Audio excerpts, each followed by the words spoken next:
Let's get started. Good afternoon, and thank you for joining this session. We have a great team of healthcare professionals here, and I know they're ready to answer some questions for everybody during this session. For those of you who do not know me, I'm Becky Redmond, and I am the Government Relations Senior Manager at Lockheed Martin in Aeronautics in Fort Worth. It's that little mom and pop place out in West Fort Worth, you know. But we build fighter jets out there, so very proud of that. And I am on the advocacy committee with the Fort Worth Chamber of Commerce and have been for quite a while, very supportive of the chamber. Happy to be here and grateful that the chamber asked me to moderate this session. Our experts today are Dr. Terry Loftus, Chief Medical Officer at Medical City Fort Worth. Hey. And Dr. Carol Nwelue. You got it. Is that right? Okay. Hospital Medical Director, Baylor, Scott and White All Saints Medical Center. And Dr. Monika Mathur, Chief Medical Officer, Texas Health Harris Methodist Hospital Alliance. You did great. Hello, everybody.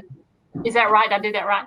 So glad for you to be here, and I hope the viewers today take advantage of you guys and your medical expertise and ask you guys some questions. I know I caught the last session with Brandon and the guests there, just the very last question part of that. So they really had some very serious and very thoughtful questions and answers, and I enjoyed that. We really want to hear a lot of I want to ask some questions to kind of get things started, and if those folks out in the session want to ask some questions, then drop them in to the chat area and I will ask those questions. And if you guys don't mind, I'd like to kick it off first and just say we're hearing a lot of really a lot of hopeful information about the development of the vaccines. Pfizer and others, and I just wanted to kind of go around in any particular order that you guys wanted. And can you just make some comments about what you see going forward with the vaccines, and just share with us some thoughts and about that? Who wants to go first? Sure. Dr. Loftus, you want to go first? I think the thing is first off, it's very encouraging to see it come out as fast as it did. I mean, probably my first observation on this was how quickly they were able to do it. They weren't kidding about the warp speed. I was looking at this the other day. They said that it took the hepatitis B vaccine 18 years to get it finally implemented, from first start to finally getting a really vaccine that works. They literally, I mean, when they were talking about the Pfizer, Moderna, from the time that they got the code for the RNA for the virus to the time that they did the first injection took 60 days. And not only that, but they've been able to find and recruit over 30,000 people to test it on, and already create results that show that it's in some cases 90-95% efficacy. So that is, I mean, to be able to move something that quickly in such a short period of time is really pretty fascinating, and I think just amazing for the future of viral care. But I think it's a real deal. I think we're going to have a vaccine that will be able to treat it. I don't think it's going to happen in the time frame, and certainly I don't think anybody anticipates that we're going to see an instant cure overnight with this. It's just part of it has to do with the distribution and being able to manufacture enough vaccine. But it's also, we have to see how it's going to play out long term. How long will the results stick? So first off, just a fascinating journey to get it up and running. And the next leg of that journey is now the implementation and getting it out to the public. First line is probably going to be medical care. It's going to be EMTs, paramedics, emergency medicine, physicians and nurses and providers in hospitals, because they're probably the first line that sees it as it's coming in. Nursing homes, high-risk patients will be the second line, and then I think they're saying that probably by the summer we'll be getting it out to the general public. So those are just some general comments about it. Thank you very much.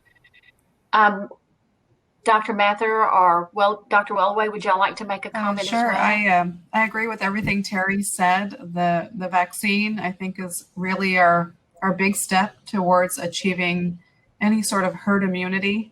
And when I first heard the vaccine would be that step, I was a little worried because it traditionally takes a very long time for a vaccine to come out. But as we're hearing from the companies that are working on this, things are looking promising. And I think the one thing I get asked a lot is how are they able to do it so quickly? And, is it safe that they're pushing it out so quickly? And I always remind kind of the folks that I'm talking to is, vaccine development is, it's very tightly regulated. There are several stages, and in the clinical development stage, there are 3 phases that have to be met, as with any vaccine, which will be met with this vaccine as well. So the safety data that we're looking at that Terry talked about, where it's showing over 95% efficacy, is done in those phase 3 types of trials with thousands of patients participating. So I think one of the reasons why this has been able to go at warp speed is because there's a global pooling of resources towards this pandemic, which we may not always have seen with past pandemics that none of us have had to live through, I think, so we're lucky. But there is that added, when we all work together, like Minnie said, we can achieve some amazing things. And this is a great example. I think it's also a unique vaccine in that it's an mRNA vaccine. So because of some of those things, we're able to move it along faster and meeting the needs of the community, which is what we need right now. So I'm very hopeful. So, no, I was just going to ask you, you said it was a what kind of vaccine? I didn't understand. So this is an mRNA vaccine, which is unique. It's the way it's being composed versus some of the traditional vaccines that are inactivated live virus. This is different than that. So I think we're all scientists at heart in the medical community. So that's the stuff that sticks out in my brain that we get stuck on. But I think for the community at large, the vaccine is following the process in due course. And of course, safety is the priority. Dr. Nwelue, would you like to comment as well? I would agree with everything that they've already said. I would add, because of that mRNA piece that Dr. Mathur spoke about, that is causing some issues with how the vaccine would be distributed. So because of that particular vaccine, it has to be kept in -70 Fahrenheit temperatures. And so not every CVS has that. Not every primary care doctor's office has that. And so that's some of the things that are being worked through as the science piece continues and vaccine trials are still ongoing outside of even those 2. So I agree, we will have quite a few options, but still work to do on how to get it safely to everyone. Great. Thank you so much. I will tell you that I know a little bit, enough to make me dangerous, because I have my government relations friends who work for pharmaceutical companies and a friend who works for Pfizer. And, when we heard about the temperature issue and having to keep the vaccine at that temperature, I asked her about that. And she basically helped me be more relieved, because those kinds of refrigerations, for me, I'm thinking, wow, that's unique. But according to her, that's not too unique to have those in places. And so is that true? I mean, that's a hospital refrigeration that's not unusual. Is that true? That's true. That's true. Okay, good. Well, I was hoping there wasn't one somewhere. Thank you so much for that. I appreciate that. And, I wanted to also ask you guys, just kind of in general, we're hearing all of this political stuff about the holidays and what we should and shouldn't do and all of that. Can y'all put that into some perspective? Either, any of you guys or all of you guys kind of put that into perspective as the holidays, about how we gather and stay safe. Yeah, I'll take a shot at this one. I mean, I'm, probably just like everybody else, I'm having that same, issue going on in our own family. We had made so many plans so far in advance in terms of travel and being with family and family being with us. And as the latest wave of the pandemic started hitting not only us, but all across the United States, it really changed things because it wasn't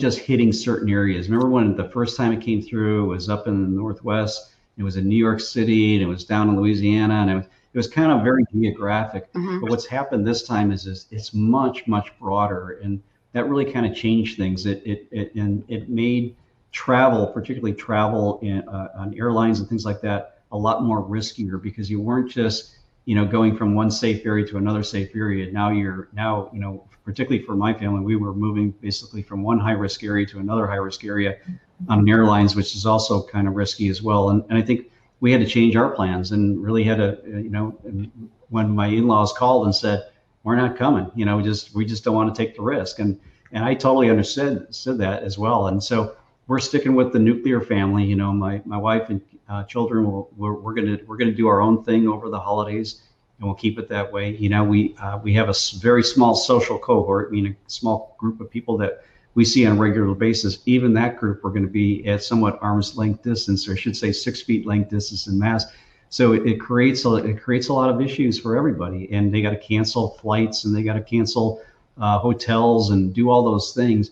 And it's unfortunate, but then you look at, I think Vinny referred to it. If you don't do something now, it's kind of pay me now or pay me later, and it's kind of that, let's take care of it now. I don't want to spend Christmas doing the exact same thing. I'll give up a couple days around Thanksgiving and see if I can preserve Christmas and New Year's. I hope by then that we are starting to get some impact of all of these types of changes, and that we will be able to have a much happier time in a month or two from now.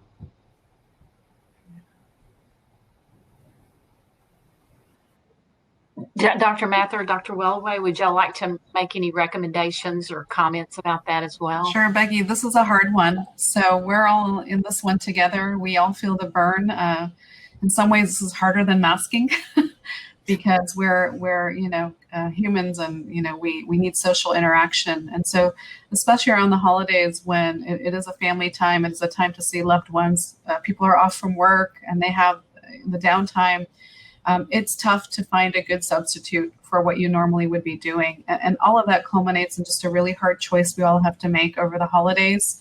But I think if those of you that were on the main stage just a few minutes ago, the 40% of asymptomatic folks that are testing in our community is real. And it really speaks to, nobody comes with the intention at a gathering to spread COVID. But with the 40% asymptomatic rate, you just don't know. And it's very difficult. And if you think about your own family gatherings that may be as small as 10 people to as large as 25 people, that's a significant number. And it does become hard, even in those spaces, to wear masks and socially distance, just especially with the routine of being with family and the things that you do, maybe through your traditions, even being close, taking pictures, being around a turkey even for Thanksgiving. So it is challenging, and I don't think we should underestimate the challenge of getting through holidays and the changes we're having to make. But the general fact is the potential exposure here is really the number of people you're with and the longer you're with them. And the two compounding, of course, there's different degrees of being outside, being able to socially distance, but the holidays are meant to spend time together intimately around one another. And so it's just challenging. I agree with Dr. Loftus. We're all having to ask our friends, family, coworkers to do some mindful practice. And I think that the tricky part really that I've talked to even friends about is when you start to feel those first few days where you don't feel 100%, but you're not sick. And so you're not really changing your activities, your movement patterns, your exposures even, because you just don't feel great, but you're not sick. And that's the time where we can be really mindful about the fact that we're in a pandemic. There's a 40% asymptomatic rate even, and start to kind of quickly quarantine in those earlier days. And it seems kind of an overkill, but it can really make a huge difference, especially what we're seeing with the second peak or second wave. With just a lot of that social asymptomatic spreading. Somebody thought it was allergies, but it turned out to be COVID. Somebody had an upset stomach, it turned out to be COVID. So just kind of having that high suspicion when you don't feel 100%, I think can be very meaningful and can go a long way. And I would just add a story that was told to us by one of our patients who came in not feeling well for a few weeks and said, I don't have COVID. I haven't been around anyone. Well, he ended up having COVID, and he said, only my close neighbors came by and surely they don't have it. And I think that speaks to anyone can have it. Anyone can feel fine and have it too. And that's unfortunately the most dangerous part of this virus. So just in general, is this a virus that spreads like none that you have ever heard of before? We always think about, just the pneumonia or colds or whatever, and we fight those off, some of it. But, does this spread more than anything that you've ever read or heard about? It just seems like it spreads so easily. Yeah, I mean it spreads by respiratory droplets. And sorry about that. I'm on call today, so they'll be calling me about stuff. If one of the other speakers could take this one, and I just got to take a quick call. I'll be right there. Sorry about that. That's okay.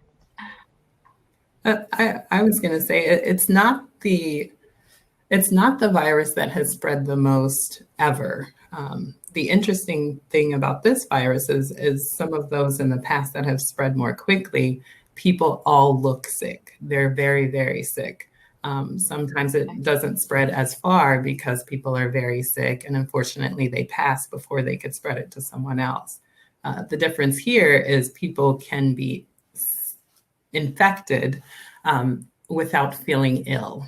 And that's the issue, is that it's spreading so quickly because you can't tell who's who. Very interesting. That's very interesting. So when you guys are dealing with this in your locations, one of the questions that I ask is, this is of course stressful. It's very stressful in all kinds of ways and all kinds of levels. Can you talk a little bit about the mental health aspect that you're seeing, or comments about that? Just, we always talk about the impact of the virus physically and all that, but the mental health aspect for both families and just the community. Can you talk to us just a little bit about that? Either one of you guys want to add your comments? You can go ahead, Dr. Mathur. I was going to let Carol go first this time, but it's a real thing. I mean, we, of course, in the hospital setting, have been on since March, since the pandemic really first hit inside our walls, and it's been a marathon, not a sprint. I think the mental health aspect of it is so different this time around. In the beginning, there was a lot more anxiety because we were learning about the virus as it emerged, and it was truly an emerging disease, and what we were doing and how we were responding, even down to our clinical protocols, were in constant flux, and communication was the key at that point, and always will be. But I think this phase, we're seeing just kind of the stamina that you need to kind of keep going through. I think the information is not changing as rapidly, which is a welcome for our staff and for those that are managing hospitals and those that are even peripherally working with us in partnership. But I think just the fact that there wasn't a wonderful end in sight. We saw this peak coming; it was predicted, and so we're in a better position we were in the first time around. But we have to be very mindful that it's hard work, and it's work it's every day. It's kind of like Groundhog's Day, and so we have to find innovative ways to address our own mental health and those of those around us. And it's sometimes the little things, for us, making sure everybody gets a meal and gets fed. There are days sometimes where, there's not a time for a lunch break. There's not really a safe place to go even have a lunch break anymore. And so just factoring all these things, it's the little things, it's really stopping to ask how people are doing. And I've had people, I'll say, how's it going? And they'll tell me, oh, well, the floor is this and this is that. And I meant, no, how are you doing? We almost forget to kind of take that self-inventory. We're so busy in our role. We're so busy caring for others. When someone asks us how we're doing, we tell them, we directly go to how things are going. It's important just to stop and make sure people are focusing on themselves. You can't help others if you're not well yourself. So it is a huge focus for us in the hospital. And I feel, though, just personally, anecdotally, it's going better because we have eyes on it and we have a focus on it this time from comparison to the first phase. Dr. Nwelue, would you like to comment about that as well? Yeah, I would echo that piece about taking care of one another in the hospital. And the exact same conversation we just had about Thanksgiving happens every day in the hospital. Normally you have a sick patient, patient has a bad outcome, you're trying to console the family, and you can come together with your team members and have conversations and have lunch. And we're just not able to do that the way that we would normally do that, for the same fear that we have for all of the community is, you can't stand by the water cooler and have conversations. You can't take your mask down, not really hugging. It's a struggle. It is. It's very difficult. Thank you for that. And we all are, we don't know how difficult it is because y'all are in the trenches. So we're thinking about you guys always. I wanted to ask a question. I have some questions from the chat room, and I'm going to go with Nettie Matthews. She had her question first. It says, while these vaccine trials have included a more diverse population, can you share what we are doing in our area to build trust with minority communities as it relates to the vaccine? Would any of you guys like to take that one on? I think it's, and it isn't just with the vaccine. I think what we experienced, particularly back in March and April, was people were afraid to come to the hospital. I mean, it wasn't just, what are we going to do in terms of developing trust with people in order to provide a vaccine? But what we were encountering was we saw a dramatic drop off, and we had basically stopped all elective surgery. We really were telling people that, to come to the hospital only if they need to. What was happening was people weren't coming to the hospital. And that was a problem because they were delaying a lot of medical care, and that was creating bigger problems for them long term. So it was really the same thing as how do we develop trust with the community again, to be able to say, not only is it safe to come back to the hospital, but it's going to be safe to take a vaccine. I think part of it is the same way that we've built trust with the community over time, and that is just essentially being available to provide the services that we know are in the best interest of the community, and being out there and being very visible with them, and demonstrating that that we're here, that we want to earn your trust again, because we know that really kind of threw people off. The vaccine itself, I think, is really going to be, a lot of it's going to be about leadership, and that is if a vaccine comes out and it's 95% effective, I'm pretty sure I'm going to take it, and I look at that and kind of say, if your leadership is out there doing the vaccine, and we would do that here at our own hospital with the influenza, with the flu vaccine, we just make it very visible. We tell everybody who's in the executive leadership position takes the flu vaccine, and we want everybody else to take it. It's not 100% guaranteed that people are going to follow that lead, but I think if I'm willing to do it, I think it's going to be pretty reasonably safe for the rest of the community. Thank you for that. And I want to try to I know we only have about 5 minutes left, and I've got two really good questions, and I wanted to read one from Julie Headley. It says, why are some people asymptomatic and others clearly show symptoms? Has there been research into that?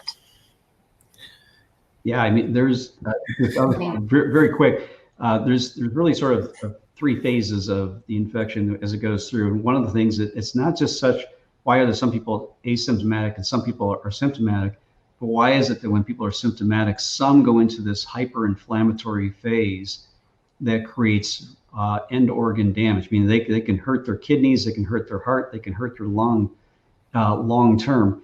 And so there's something about the inflammatory process that is really kind of gatekeeping the response that people are going to have, and that's going to be very individualized by obviously by our own genetics, but also by our own contact with things that maybe are necessarily not just contact, but our own health problems and things like that may actually be mitigating that effect. So the response seems to be very closely related to something to do with genetics, but also something to do with our comorbidities, the other medical problems that we have that seem to influence that as well.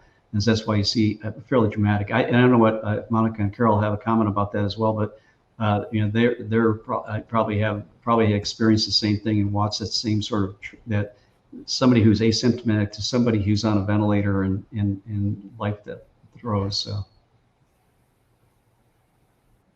Thank you. I do have one more question. We have 3 minutes, and I wanted to.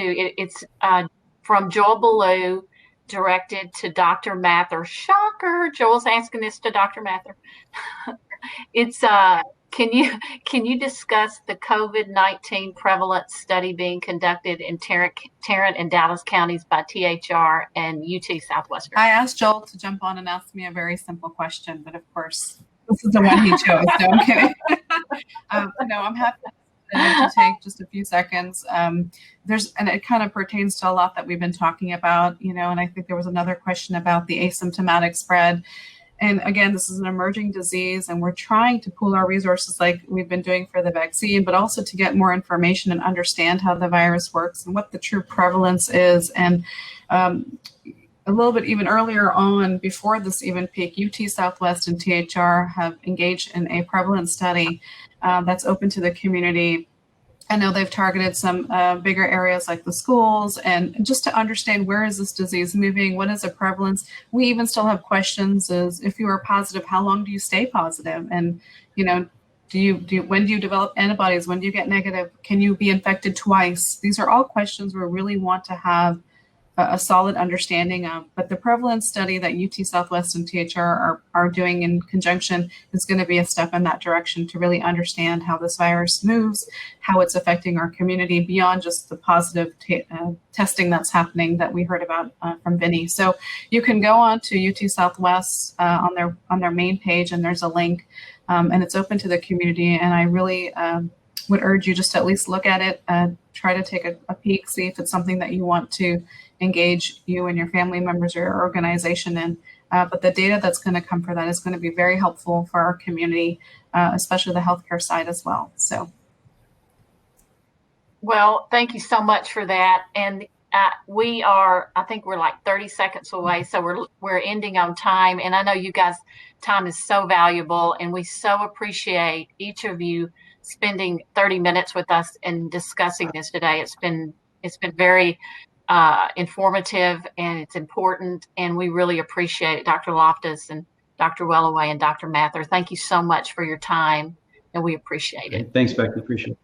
Thank you. Y'all have a wonderful weekend. Everyone have a happy Thanksgiving. Thank you very much. Bye.